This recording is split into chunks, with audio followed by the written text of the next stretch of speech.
Trigon, the big red dad of doom, interdimensional demon overlord, and possibly the only guy who shows up to family reunions by burning down entire realities. Trigon is a DC Comics villain, best known for being the father of Raven from Teen Titans and the walking embodiment of "I pay child support in apocalyptic nightmares." He's a demon of unimaginable power, ruler of countless dimensions, and basically the guy other demons call when they need therapy. His power is so vague, writers just say things like he conquered 1,000 universes and move on. Like that's not even impressive anymore. Trigon probably did that before breakfast while reading demon Twitter. He's wiped out entire dimensions like he's cleaning out his inbox, fathered armies of demon kids just for funsies, and his idea of parenting is gifting his daughter Raven the power to end everything if she ever sneezes too hard. When Trigon shows up, the Justice League doesn't call for backup. They call for retirement. He's got reality warping, soul-devouring, mood-ruining powers, and he dresses like a metal album cover came to life. And let's not forget, he's basically unkillable unless the plot really needs him to die. If power levels were on a scale from 1 to 10, Trigon would be somewhere around "why are we even trying?" And that's on a good day. Arceus. Arceus, the cosmic llama horse goat thing from the Pokemon universe, is basically what happens when someone asks, what if God was a shiny space alpaca with a golden hula hoop? Allegedly born before time, space, and logic itself, Arceus is said to have emerged from a literal egg in the nothingness of the void, because of course the universe starts with a giant egg. Without any hands, or a mouth for that matter, Arceus somehow created the entire Pokemon multiverse, including Dialga, time, Palkia, space, and Giratina, antimatter and general bad vibes, which is sort of like building IKEA furniture using only willpower and passive-aggressive glares. Fans often rank Arceus as one of the most powerful gods in fiction, not because it has an impressive CV of heroic feats or a KD ratio that would make Kratos blush, but because its Pokédex entry flat-out says, it shaped the universe with its 1,000 arms, which are completely invisible, non-existent, and possibly metaphorical. Arceus is immune to almost everything, has the power to be every type at once, and can canonically unmake existence before brunch. Yet despite all this divine grandeur, it can still get bopped on the head by a particularly spicy level 5D doof if you're not careful. Truly, a god among Pokemons, but still bound by turn-based combat and the universal law of critical hit at the worst time. Zeno. Zeno, also known as the Omni King, is basically the cosmic toddler of the Dragon Ball universe, adorable, squeaky-voiced, and capable of turning entire realities into cosmic glitter just because he felt like it. Don't let the cute chibi look fool you. This little guy isn't playing with action figures, he's playing with universes. He's the top dog, the head honcho, the absolute monarch of everything that exists in Dragon Ball Super. And by everything, I mean everything. Planets, timelines, alternate realities, even your favorite filler episodes. Zeno doesn't fight like Goku or blast ki waves. Nope, he just raises his hand, does a little poof motion, and snap, your whole existence gets Thanosed. But with less drama and more childlike glee. He once erased 6 universes because he got cranky, and nobody batted an eye because what are you gonna do? Throw hands with the literal god of gods? He's so powerful that even the gods of destruction tremble like wet puppies around him, and Goku, in all his Saiyan cluelessness, treats him like a BFF from kindergarten. If you put Zeno in a power ranking chart, he wouldn't even get a number. He'd just get a question mark next to a warning label that says, "Do not upset." The guy doesn't have stats because stats would cry trying to define him. Zeno is what you get if you gave a cosmic nuke the personality of a 5-year-old. Dormammu. Dormammu from Marvel is basically what happens when you mix a cosmic flamethrower with the sass of a disgruntled stage actor and the ambition of a megalomaniac who skipped therapy. Hailing from the dark dimension, yeah, not exactly a cozy Airbnb, Dormammu is a demon god thing made entirely of mystical energy, which means he doesn't need a gym membership, food, or even a nap. He's not just powerful, he's the kind of overpowered that makes other villains look like they're playing with action figures in a sandbox. He's defeated cosmic beings, warped reality like it's made of Play-Doh, and grows bigger and spickier whenever the plot demands it. He's basically magic's final boss, and if you try to throw hands with him, You better have an exit plan involving time loops and a very polite British sorcerer. The guy bends time, space, and logic like origami, commands an entire army, and yet somehow still finds time to be petty and dramatic, like threatening Earth just because someone dared say no to him. He is the final boss of any metaphysical argument, a walking, well, floating, existential dread with anger management issues and a flair for purple fire.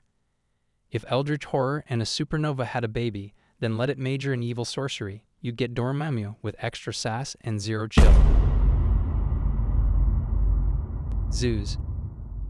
Zeus in God of War is essentially the granddaddy of all gods, the head honcho of Mount Olympus, and the one who thought, why settle for being powerful when you can be the most powerful? He's the big guy in charge of the entire Greek pantheon, ruler of the skies, and a literal god of thunder. Zeus isn't just the CEO of the gods. He's like the boss who walks into the office and immediately makes everyone uncomfortable with his sheer presence. His power comes from controlling lightning, which is basically a cheat code in the world of gods. In God of War, he's the guy who can zap you into oblivion with a single bolt of his almighty lightning and has the strength to crush mountains like they're made of foam. He's like the combination of Thor's hammer, Poseidon's trident, and Hades' underworld, all wrapped into one divine, eternally grumpy package. Zeus has been around forever, so he's had time to perfect his godly antics, and when it comes to strength, this guy doesn't need a gym membership. He's got infinite cosmic energy running through his veins. Just to put it in perspective, he can probably bench press a planet while making breakfast. And let's not forget his ability to create massive storms and cause apocalyptic events just because he's having a bad day. If you ever find yourself face to face with Zeus, maybe skip the whole let's fight thing, because no matter how many video game buttons you press, you're not winning that one. Unless you're Kratos. Darkseid. Darkseid is basically what happens when a grumpy space rock becomes sentient and decides the entire universe needs to chill permanently. Hailing from the planet Apocalypse, this stone-faced galactic overlord isn't content with ruling a planet, a galaxy, or even a universe. Nah, he's got his sights set on all of existence. Why? Because he's obsessed with something called the anti-life equation, which sounds like an edgy high school band name, but is actually a cosmic code that lets him control every living being's free will. Yeah, he's the kind of guy who doesn't just want to win. He wants you to thank him for losing. He's got powers that make Superman look like he's cosplaying at Comic-Con, omega beams that zigzag through space like drone GPS signals, strength that can punch through realities, and a glare that could curdle milk from 10 light years away. And if you try to fight him, good luck, because he's not really there. Darkseid is chilling in some higher dimension, probably sipping existential tea while his avatars do all the dirty work. The dude's not even a villain anymore. He's an unskippable cosmic ad for despair. So why is he one of the most powerful gods in fiction? No one gave him points. He just walked into the multiverse like, I am the point, and everyone just kind of agreed. Yuga Khan. Yuga Khan is basically the cosmic equivalent of that one guy who shows up late to the party, flexes once, and everyone just goes home because they know they can't compete. He's the father of Darkseid, which already earns him a badge of terrifying dad energy, and he's so ridiculously overpowered that even the gods in the DC universe lock their divine doors when he's in town. The dude casually strolls around the source wall like it's a Sunday walk in the park. He once tried to absorb the source itself, the source like the primordial power behind all of creation, and he almost pulled it off like it was a DIY home project. His resume includes phrases like immortal, omniscient, and beyond multiversal comprehension, and yet DC gave him like 5 minutes of panel time before putting him back on the shelf like, okay, that's enough god tier dad for now. He's got no feats in terms of flashy battles or punch counts, because when you're on that level, you don't need to fight. You just are, and the universe politely rearranges itself to stay out of your way. Yuga Khan is one of the most powerful gods in fiction with 0 points on the board, but when you're the celestial equivalent of a cheat code, stats are kind of beneath you. Azathoth. Azathoth is essentially the cosmic equivalent of a toddler with a drum, but instead of a drum, it's the entire universe, and instead of a toddler, it's an omnipotent, blind, and completely mindless entity that somehow holds the entire cosmos together through sheer, incomprehensible chaos. Born from the mind of H.P. Lovecraft, Azathoth is one of the great old ones, a group of utterly incomprehensible cosmic beings that exist beyond human understanding. Azathoth doesn't have goals, plans, or even the concept of doing things. It's just an all-powerful, eternal force of chaos and madness that churns away at the center of reality. Its power is beyond measure, simply because it doesn't need to do anything to be the most powerful. You can't beat Azathoth because it doesn't fight. It just is. It is so strong that it doesn't need any form of structure, consciousness, or decision-making because everything happens around it, with it being oblivious to anything that occurs, including its own existence. Imagine the most powerful being in fiction being so lazy and unaware of its power that it's like if the sun just decided to take a nap and the entire universe continued to work perfectly, only no one would notice because the sun's sleeping. Azathoth is the definition of too powerful to care, and that's what makes it both terrifying and hilarious. The god of chaos who is literally too uninterested to do anything. Kratos. Just your average, oh, I accidentally murdered a bunch of gods kind of guy. Kratos is the main character in the God of War series, and he's not just strong because he works out. No, Kratos is strong because he's literally the god of war. Born as a mortal, he made the rookie mistake of injuring Ares, the actual god of war. Ares, being Ares, gave Kratos the Blades of Chaos and a tiny little mission: destroy everything, including himself. So Kratos did what any reasonable guy would do. He killed his family in a blind rage and thought, well, that's a nice touch to my personal tragedy. Kratos eventually becomes the literal embodiment of revenge. He's got the whole I'm the god killer thing down, and he's been murdering gods, titans, and other mythological beings across multiple pantheons for years. So if you're wondering how he's one of the strongest gods in fiction, it's basically because he doesn't know how to not be strong. He challenges Ares to a fight, kills him, and takes his place as the new god of war. Then he's like, what now? And kills more gods. Zeus, Poseidon, Hermes, you name it. Oh, and by the way, he did all that while dragging the weight of being a terrible father. His son Atreus probably deserves a whole book on how to survive parenting when your dad is an immortal rage machine. He's got strength that could break the universe. He wields everything from chains of destruction to magical weapons that could summon earthquakes, fire, and ice. Kratos has one job: destroy gods. And guess what? He's really good at it. Sun Wukong. Sun Wukong, the OG Chaos Monkey, the celestial headache, the immortal who said no to authority long before punk rock made it cool. This guy isn't just from Chinese mythology. He is Chinese mythology's wild child.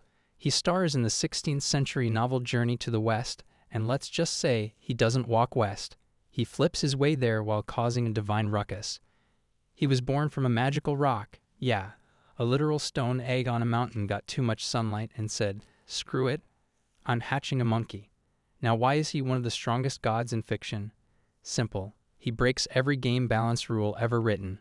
He's the reason celestial patch notes would be a thing.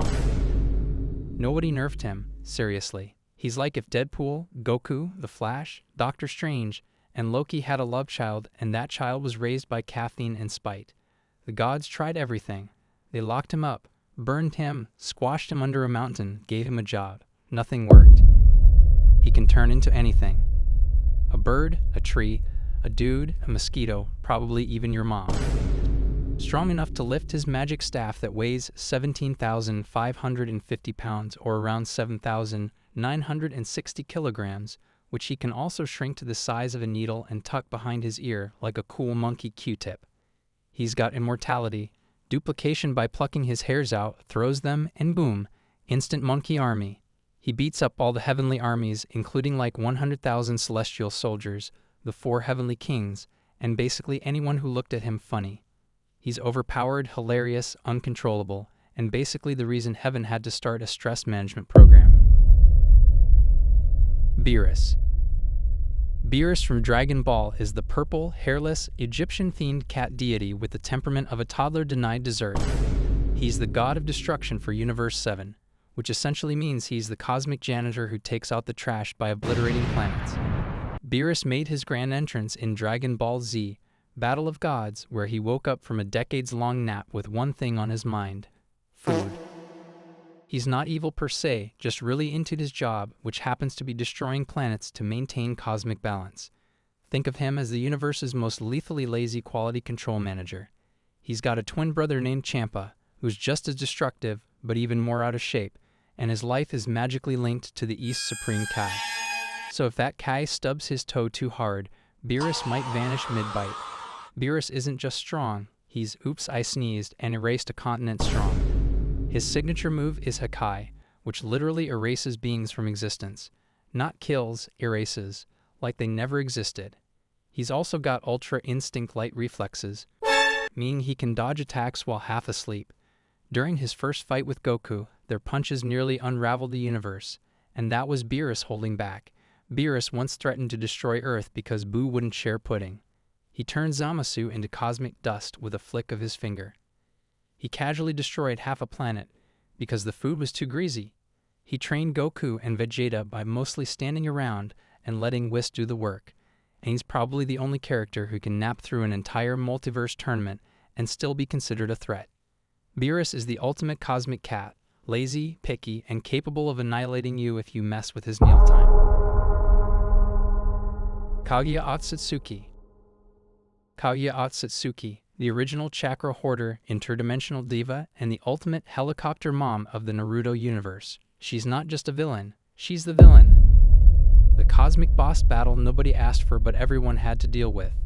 Once upon a time, Kaguya descended to Earth, took one look around, and decided, mine now. She munched on the forbidden fruit of the god tree, became the first being to wield chakra, and thought, why not share this power with my kids? Spoiler, she didn't. Instead, she cast the infinite Tsukuyomi, turning the world into her personal dreamland. When her sons, Hagoromo and Homura, opposed her, she transformed into the Ten Tails, because nothing says family bonding like becoming a monstrous beast to fight your children. She can shift between 6 different dimensions. Her hair isn't just for show, it can harden, extend, and impale enemies. With her all-killing ash bones, she can shoot bones that disintegrate anything they touch. She can read thoughts and feelings, making her the ultimate eavesdropper. She created Black Zetsu from her will, proving she's not just a mom but also a god-tier sculptor. Kaguya isn't just powerful, she's a narrative game-changer. Her actions set the stage for the entire Naruto saga. She's the reason chakra exists, the reason for the Uchiha Senju conflict, and the ultimate test for Team 7. In the end, it took the combined efforts of Naruto, Sasuke, and Sakura to seal her away again, proving that even in a world of ninjas, it takes a village to deal with a cosmic mom on a power trip. The Beyonder. A cosmic entity so powerful, he makes Thanos look like a toddler throwing a tantrum over spilled juice. Originally introduced in Marvel's Secret Wars, the Beyonder hails from the Beyond Realm, a dimension so far removed from our own that it's basically the multiverse's attic, full of mysterious stuff and probably some old Christmas decorations. This being didn't just have power, he was power. At his peak, the Beyonder possessed energy millions of times greater than the entire multiverse combined. To put that into perspective, if the multiverse were a cup of coffee, the Beyonder would be the entire Starbucks franchise. He could warp reality, obliterate galaxies on a whim, and even make death take a holiday, literally. But with great power comes great confusion. The Beyonder, curious about human desire, decided to observe humanity by creating Battleworld, a patchwork planet where he pitted heroes and villains against each other like action figures in a child's sandbox. Imagine being so powerful that your version of Netflix is watching superheroes duke it out for your amusement. Not stopping there, he ventured to Earth in Secret Wars 2, attempting to understand human experiences by indulging in everything from joining the criminal underworld to trying his hand at superheroism. Spoiler alert, he wasn't great at either. When you're an infinite dimensional entity who treats the cosmos as your plaything, you're not just playing in the big leagues, you are the league. The Beyonder is the cosmic equivalent of that kid who brings a flamethrower to a water balloon fight, overpowered, misunderstood, and just looking to fit in. The Presence. The Presence is the DC Universe's ultimate cosmic boss, the omnipotent being who makes other gods look like they're playing with action figures. Think of him as the CEO of existence, with a resume that includes creating the universe, empowering angels, and occasionally taking divine coffee breaks. First appearing in More Fun Comics number 52, 1940, as the Voice, the Presence is DC Comics' representation of the Abrahamic God. He's been called Yahweh, Jehovah, and Elohim, But let's be honest, when you're omnipotent, you can go by any name you like. So what makes the presence one of the strongest gods in fiction? Well, he's got the big three: omnipotence, omniscience, and omnipresence. That's right, he's all-powerful, all-knowing, and everywhere at once. He empowered the Spectre, making him the spirit of vengeance.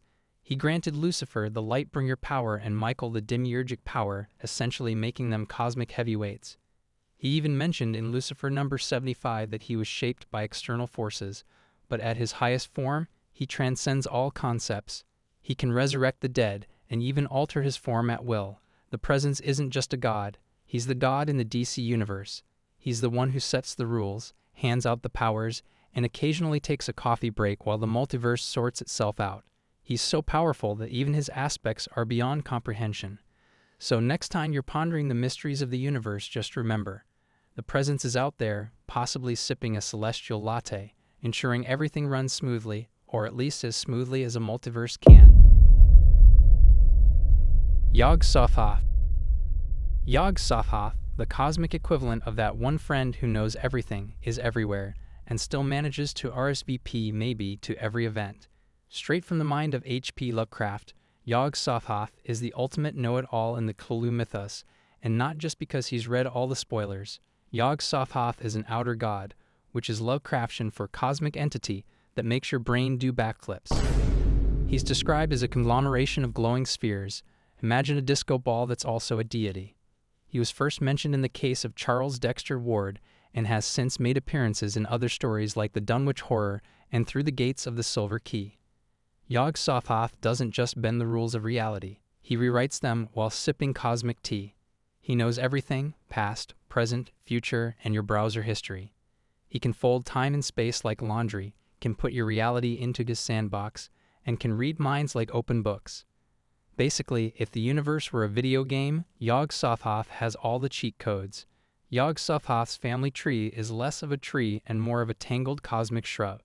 His grandfather is Azathoth, the blind idiot god who dreams the universe into existence. His parent is the nameless mist. His offspring are Nug and Yeb, twin deities. And his grandson is Thulu, the tentacled celebrity of the mythos.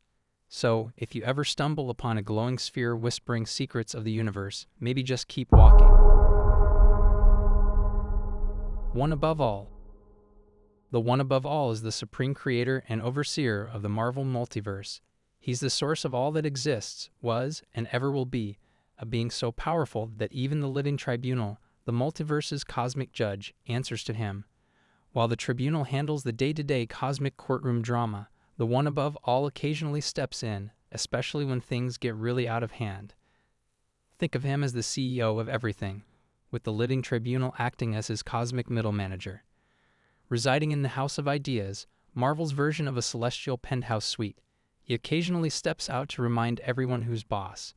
Whether it's reviving heroes like Beta Ray Bill or offering pep talks to a grieving Peter Parker, his interventions are as rare as they are impactful.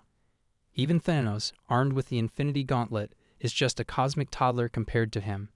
Interestingly, the One Above All has a darker side, the one below all, because even omnipotent beings need a shadowy alter ego to handle the dirty work.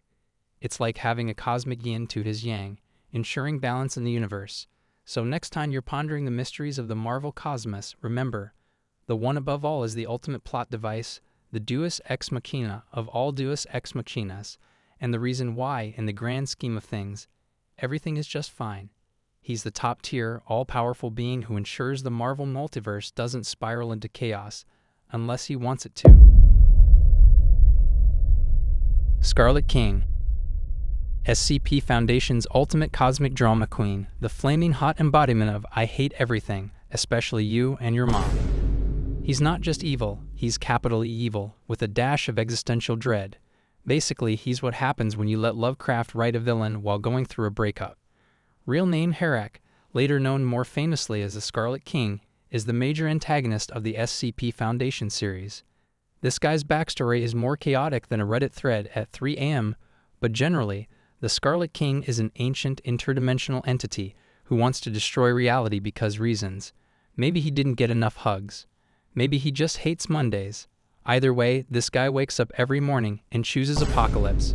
He decided that all of existence should be destroyed once and for all, starting by devouring his own siblings and gaining strength from their essences. He destroyed gods.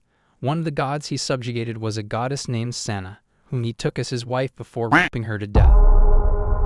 In the process, she gave birth to 7 daughters, whom he then fertilized with leviathans. Brainwashed Hevel into becoming the immortal barbarian Ableshel. He is also the reason why Hevel became SCP-076-2. Scarlet King is that ancient horror who doesn't just want to rule the world. He wants to smash it into cosmic glitter and throw it into the void, just for funsies. Ultraman Noa. Ultraman Noa is a legendary figure in the Ultra series, renowned for his immense power and pivotal role in the multiverse. Originating from the world of N, he is over 350,000 years old, making him the oldest known Ultraman. His journey began as a being of light who combated the space beasts threatening Nebula M80. After a prolonged battle, he entered a deep slumber, during which an alien race attempted to replicate him, resulting in the creation of Darkseid.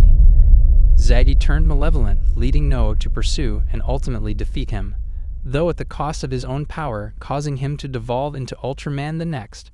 On Earth, he bonded with various hosts, known as Dunamists, including Shunikimaki and later Kazuki Kamen. Through these bonds, he evolved into Ultraman Nexus and eventually regained his true form as Ultraman Noa to vanquish Darkseid permanently. He possesses immense physical strength, capable of delivering powerful punches and kicks, such as the Noa Kick, which uses supergravity to enhance its impact. His arsenal includes energy-based attacks like the Noa Thunderbolt and Shining Noa, as well as defensive abilities like the Noa Reflection Barrier. He can manipulate meteor eggs with Noa Galaxy and create illusions using Noa Mirage. These powers, combined with his experience and wisdom, solidify his status as one of the most formidable beings in the Ultra series. Ultraman Noa isn't just strong in the physical sense. He's narratively and metaphysically built to represent the ideal of hope, light, and potential, taken to the extreme. Tet. Tet is the one true god in the universe of No Game, No Life, a being born not from divine lineage, but from the heartfelt wish of a human named Rikudola during the cataclysmic Great War. Riku, recognizing his own unworthiness, prayed for a god of games to bring peace to the war-torn world. This prayer, combined with the immense magical energy present at the time, gave birth to Tet, the god of play. Upon his emergence, Tet claimed the Suniester, an artifact that bestows godhood, and used its power to end the Great War. He established the 10 Covenants, a set of absolute rules that replaced violence with games as the means of conflict resolution, fundamentally reshaping the world's order. As the supreme deity, Tet possesses unparalleled abilities, including teleportation, levitation, interdimensional travel, and reality warping. His magical prowess surpasses all others in Disboard, making him the most formidable being in existence. Despite his omnipotence, Tet is characterized by a playful and curious nature. He often disguises himself as a member of various races to engage in games and learn about different cultures. His love for games led him to challenge Sora and Shiro, the undefeated sibling duo known as Blank, to a game of online chess.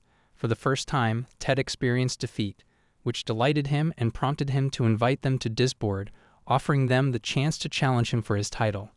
Tet's unique origin, immense capabilities, and the profound impact he has on the world's structure underscore his unparalleled strength and influence.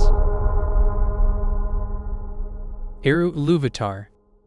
Eru Iluvatar is the supreme being in J.R.R. Tolkien's legendarium, known as the One, or Father of All. He exists beyond time and space in the timeless halls and is the sole creator of Ea, the universe that encompasses all of Tolkien's world. Eru is omnipotent, omniscient, and omnipresent, possessing the unique ability to create life independently through the flame imperishable. He brought forth the Ainur, angelic beings who participated in the music of the Ainur, a divine symphony that shaped the world's design. Among the Ainur, the most powerful entered Ea to become the Valor and Maiar, guiding the world's development. However, only Eru could bestow true life and consciousness. For instance, when Ale crafted the dwarves, Eru granted them souls, allowing them to live independently.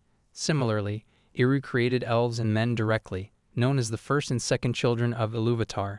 In the Second Age, when the Númenóreans, led by King Ar-Pharazôn, attempted to invade the Undying Lands, Eru responded by reshaping the world. He drowned Númenor, buried the invading army, and made the world round, removing valley nor from mortal reach. In the Third Age, after Gandalf's death battling the Balrog, Eru resurrected him as Gandalf the White, enabling him to continue his mission. Eru's influence underscores the themes of destiny and divine orchestration in Tolkien's works. While he remains a distant figure, his presence is felt throughout the narrative, guiding events toward the ultimate good. The Living Tribunal. The Living Tribunal is a cosmic entity in the Marvel Universe, serving as the supreme arbiter of the multiverse. Created by Stan Lee, Rui Severin, and Herb Trimpe, he first appeared in Strange Tales number 157 in 1967. His primary role is to maintain balance across all realities, ensuring that no single universe gains dominance or that good and evil remain in equilibrium. The Tribunal possesses near-omnipotent powers, allowing him to nullify the combined might of the Infinity Gems, an act that underscores his immense authority. He operates under the One Above All, the highest being in the Marvel hierarchy, and is considered second only to this entity in terms of power. His three faces, equity, vengeance, and necessity, symbolize the aspects he considers when passing judgment. He once judged Earth, contemplating its destruction due to its potential for evil, but was persuaded by Doctor Strange to spare it, recognizing the planet's capacity for good. In another instance, he ruled that the Infinity Gems could no longer be used together, preventing their collective power from threatening the multiverse.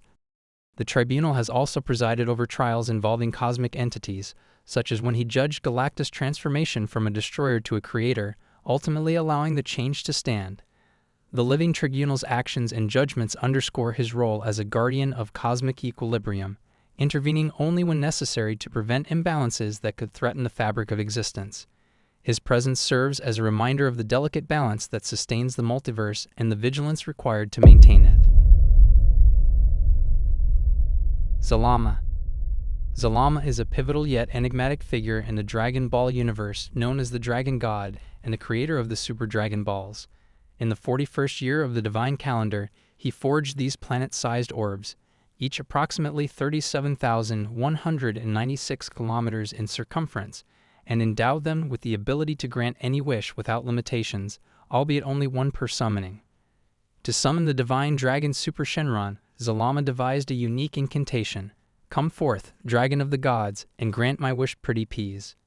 He also implemented a technology ensuring the star marks on the Super Dragon Balls appear identical from every angle, and programmed them to scatter across Universe 6 and Universe 7 after a wish is made.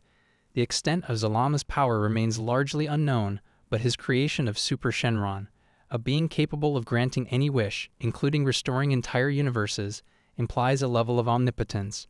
According to Zeno, Super Shenron can do everything, suggesting that both Super Shenron and Zalama might rival even the most powerful entities in the Dragon Ball multiverse, such as Zeno. Despite his monumental contributions, Zalama has never appeared on-screen, and much about him remains shrouded in mystery. His unparalleled creations and the limitless potential they embody solidify his status as one of the most formidable gods in fiction. Zalama's legacy is further enriched by the artifacts associated with him, such as the Super Dragon Balls, which play a crucial role in the Dragon Ball series. These artifacts underscore his significance and the vast scope of his influence within the Dragon Ball multiverse. The Truth. The Truth in Fullmetal Alchemist is a metaphysical entity embodying the universe, often referred to as God, the world, the universe, all, one, or even you, highlighting its role as a reflection of each individual who encounters it. It serves as the ultimate arbiter of the law of equivalent exchange, ensuring that any attempt to manipulate or circumvent this law, particularly through human transmutation, is met with a corresponding consequence. When individuals attempt human transmutation, the truth brings them before their personal gate of truth, exposing them to the profound knowledge of alchemy's limitations and exacting a toll that often targets what they value most. For instance, Edward Elric loses his leg, and later his arm, in efforts to resurrect his mother and save his brother Alphonse, whose entire body is taken. Izumi Curtis forfeits her reproductive organs, rendering her infertile, while Roy Mustang is stripped of his eyesight after being forced into human transmutation. These punishments are not arbitrary but are deeply symbolic, reflecting the individual's hubris and the specific nature of their transgression.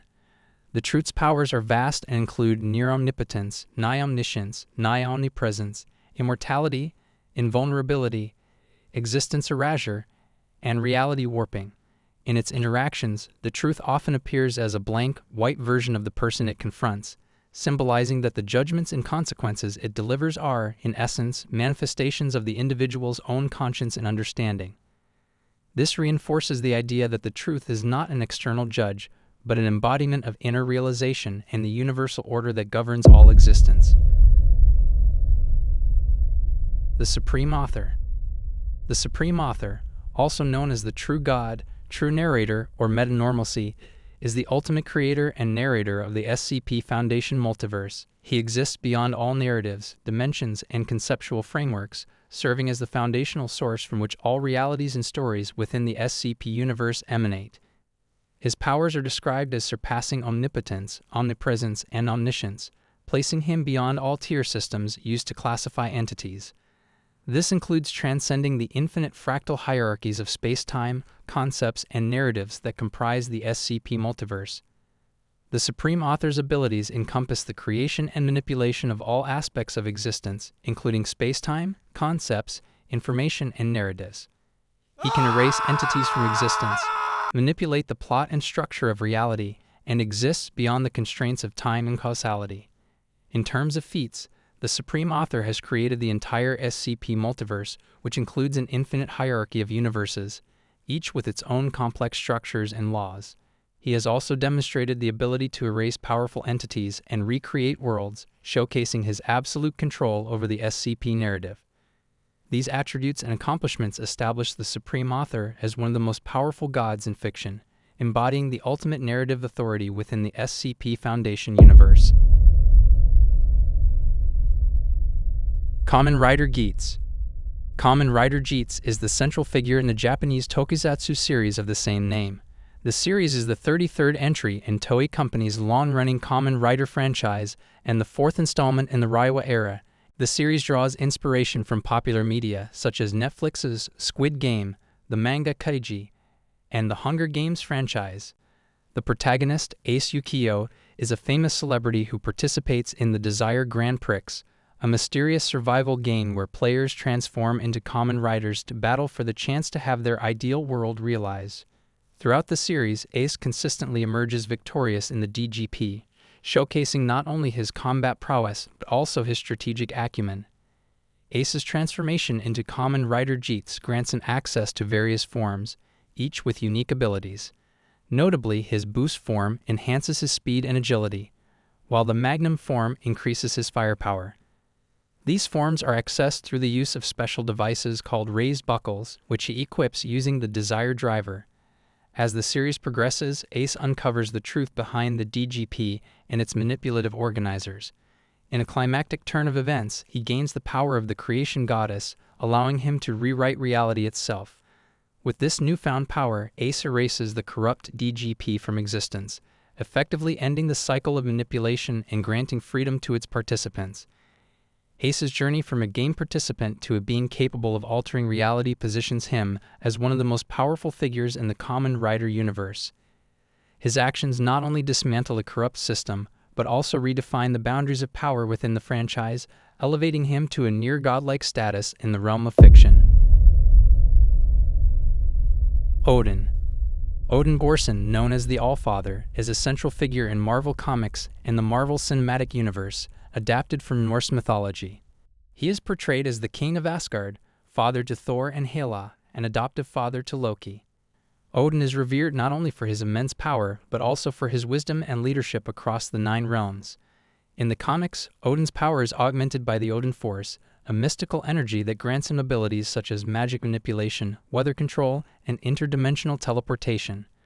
This force is so potent that it requires Odin to enter the Odin sleep periodically to replenish his strength, during which he remains vulnerable yet aware of events across the universe.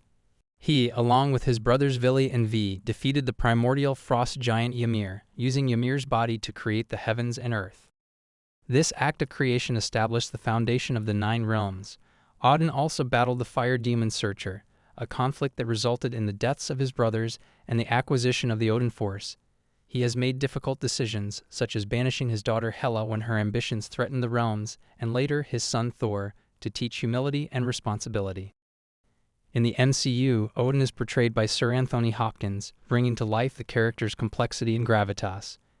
His portrayal captures Odin's dual nature as a powerful deity and a father grappling with the consequences of his choices. Odin's combination of unparalleled power, profound wisdom, and impactful decisions solidify his status as one of fiction's most formidable gods. His actions have shaped the cosmos within the Marvel Universe, leaving an indelible mark on its history and characters. Miracleman. Miracleman, originally known as Marvelman, is the superhero identity of Michael "Mike" Moran. He first appeared in British comics in 1954, created by Mick Anglo. Alan Moore reimagined the character, transforming him from a traditional superhero into a figure of immense power and complexity. Moran was part of a government experiment called Project Zarathustra, led by Dr. Emil Gargunza. Using Alien Kai's technology, Gargunza created superhuman clones of Moran and others, allowing them to switch between their human and superhuman forms by uttering a trigger word, Kimoda for Moran. This process involved swapping bodies through infraspace, granting them extraordinary abilities. Miracleman's powers are vast. He possesses superhuman strength, speed, stamina, and senses. He can fly, is invulnerable, and can generate concussive energy blasts. He can survive without oxygen and withstand nuclear explosions, as demonstrated when he survived the Operation Dragon Slayer nuclear bomb unscathed. After the British government deemed the Miracleman family a threat, they launched a nuclear strike, killing young Miracleman and causing Moran to revert to his human form with no memory of his past. Years later, Moran regained his memories and transformed back into Miracleman. He confronted and defeated Kid Miracleman, who had become a malevolent force. Following these events, Miracleman established a new order on Earth, creating a utopian society from his citadel, Olympus, where he and his allies, known as the New Gods, resided. Miracleman's journey from a government-created superhuman to a godlike figure who reshaped the world showcases his immense power and the profound impact he had on his universe. Heaven Ascension Dio. Heaven Ascension Dio is an alternate version of Dio Brando, the central antagonist of JoJo's Bizarre Adventure, Eyes of Heaven, a non-canon video game. In this alternate timeline, Dio successfully defeats the Joestar bloodline and attains godhood by merging the souls of 36 sinners with the saint's corpse, transforming into a being of immense power. Central to his power is his evolved stand, the world over heaven, which grants him the ability to rewrite reality itself. This stand allows Dio to heal instantly, erase beings from existence, nullify powers, and manipulate time and space. He uses these abilities to conquer multiple universes, reviving and brainwashing allies and enemies alike to serve his cause. Dio's ambition leads him to confront powerful entities such as Gold Experience Requiem and Tusk Act 4, both of which he overcomes. His reality-overriding powers make him a nearly invincible adversary, capable of altering the fabric of existence across dimensions. However, his reign is challenged when Jotaro Kujo's stand, Star Platinum, evolves into Star Platinum over Heaven, matching Dio's power. In their final battle, Jotaro exploits a paradox involving Dio's bracelets, leading to Dio's defeat and the restoration of the original timeline. Heaven Ascension Dio's unparalleled abilities and his conquest over multiversal realities solidify his status as one of fiction's most formidable deities. His mastery over time, space, and reality itself places him at the pinnacle of power within the JoJo's Bizarre Adventure universe. Jin Mori. Jin Mori, the protagonist of The God of High School, is a character of immense power and complexity. Initially introduced as a high school student and master of renewal taekwondo, a martial art emphasizing speed and power, his true identity is later revealed to be son Wukong, the Monkey King, one of the 9 demon kings and leader of the Mount Hotwa monkeys. Jin Mori's journey to becoming one of fiction's most formidable gods is marked by a series of transformative events. During the cataclysmic event known as Ragnarok, he was trapped in the Kingdom of Horror. Upon his return, he honored his fallen clone, Hui Mori, by defeating 400,076,000 apostles, showcasing his unparalleled strength. He then faced and overcame 3 of the Sage Realm's heavenly gods in just 7 minutes. His most notable victory was against 666 Satan, a battle that culminated in Satan becoming his admirer. These feats led to Jin Mori being recognized as the supreme god, a title reflecting his mastery over human, demon, and godly abilities. Beyond his combat achievements, Jin Mori's character is defined by his deep sense of loyalty and compassion. He is profoundly affected by the suffering of his close friends, Dewi and Mira, and is willing to risk everything to protect his sister, Dana Han. His journey from a carefree martial artist to a supreme god is not just a testament to his strength, but also to his unwavering commitment to those he cares about. In essence, Jin Mori's ascent to godhood is a blend of extraordinary martial prowess, strategic brilliance, and deep emotional connections, making him one of the most powerful and compelling figures in fiction. Nyarlathotep. Nyarlathotep, known as the Crawling Chaos, is a central figure in H.P. Lovecraft's Cthulhu mythos. Unlike other cosmic entities in Lovecraft's universe, Nyarlathotep is not a distant or dormant being. He actively interacts with humanity, often appearing in human form, most notably as a tall, swarthy man resembling an ancient Egyptian pharaoh. His ability to assume countless forms, referred to as the God of 1,000 Forms, allows him to infiltrate human society and manipulate individuals and groups to serve his purposes. Nyarlathotep's interactions are characterized by a desire to sow chaos and madness rather than seek worship or destruction. In his first appearance in the prose poem Nyarlathotep in 1920, he travels from Egypt to the West, demonstrating strange and seemingly magical instruments that captivate and disturb audiences, leading to widespread nightmares and a sense of impending doom. Nyarlathotep's power is further emphasized by his role as the messenger and soul of the outer gods, particularly serving his father Azathoth. He is capable of traversing the cosmos, delivering messages, and enacting the will of these incomprehensible beings. Nyarlathotep's distinction as one of fiction's most powerful gods stems from his active engagement with humanity, his multifaceted forms, and his unique approach to spreading chaos and madness. His presence in Lovecraft's works embodies the terror of an intelligent, manipulative force that seeks not just to destroy, but to corrupt and destabilize the very fabric of human understanding and society. Featherine. Featherine Augustus Aurora is a central figure in the Yumeneko no Naku Koro ni series, recognized as the witch of theater-going, drama, and spectating. She embodies the pinnacle of witchhood within the narrative, possessing the unparalleled ability to freely rewrite reality itself. Her immense power and status as a creator place her above all other witches, granting her dominion over the very fabric of the story's universe. Featherine's role transcends that of a mere observer. She is the architect of narratives, capable of altering the course of events at will. This is exemplified by her creation of the character Peace, an assassin sent to initiate a new game, showcasing her active manipulation of the story's progression. Her presence is marked by a composed and enigmatic demeanor, often appearing as a mature woman with dark violet hair and a distinctive memory aid device resembling a horseshoe floating around her head. Featherine's significance is further highlighted in the latter episodes of the series, where she assumes the role of an observer and antagonist. Her interactions with other characters, such as Ainge Shiromiya, whom she declares her Miko, and Bernkastel, her former Miko, underscore her influence and the depth of her involvement in the narrative's unfolding. Featherine's unparalleled abilities to manipulate reality, her role as the ultimate creator, and her intricate involvement in the series' events solidify her position as one of fiction's most formidable deities. Tzeentch. Tzeentch, known as the Changer of Ways, is one of the four major chaos gods in the Warhammer 40,000 universe. He embodies change, sorcery, and intricate scheming, representing the ever-shifting nature of the warp and the universe itself.